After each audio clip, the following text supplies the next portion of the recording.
Friends, good morning అందరికీ. ఈరోజు speciality వచ్చేసి ఏపీజే అబ్దుల్ కలాం గారు అనమాట.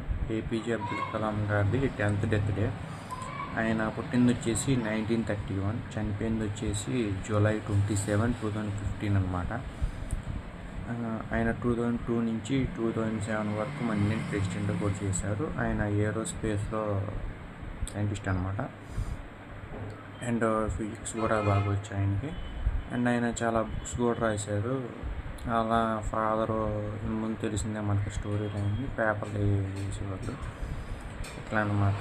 ఆయన మన అంత పూర్ స్థితి నుంచి వచ్చి మన దేశానికి ప్రెసిడెంట్ అయ్యి ఒక 5 years ప్రెసిడెంట్ కూడా చేశారు అన్నమాట. 2002 నుంచి 2007 వరకు. రీజన్ 10 years బ్యాక్ అయితే చనిపోయారు. అది మరి ఆయన ఇంతకుముందు న్యూస్లో అయితే వచ్చేవాళ్ళు, తర్వాత పెద్ద పట్టించుకున్నది లేదు. మన ఎడ్యుకేషన్ మనకే సరిపోయింది. సో ఆయన చనిపోయిన విషయం కూడా ఎవరికి తెలియదు, నేను చూడను కూడా చూడలేదు. మన 2015 అంటే రీసెంట్ 10 years బ్యాక్ చనిపోయారు. సో అది వేరే టాపిక్.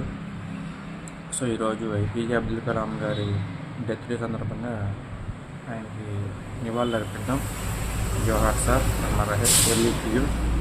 అండ్ ఆయన భారతదేశ ప్రెసిడెంట్ కూడా చేశారు కాబట్టి జై భారత్, జై హిందుస్థాన్ అండ్ సెల్యూట్. ఇంకొకటి ఏంటంటే, ఏపీజే అబ్దుల్ కలాం గారి గురించి తెలిసిందే మనకి. అంత గొప్ప వ్యక్తి, నేను గొప్ప బుక్స్ రాశారు, చాలా మెయిన్ బుక్స్ రాశారు.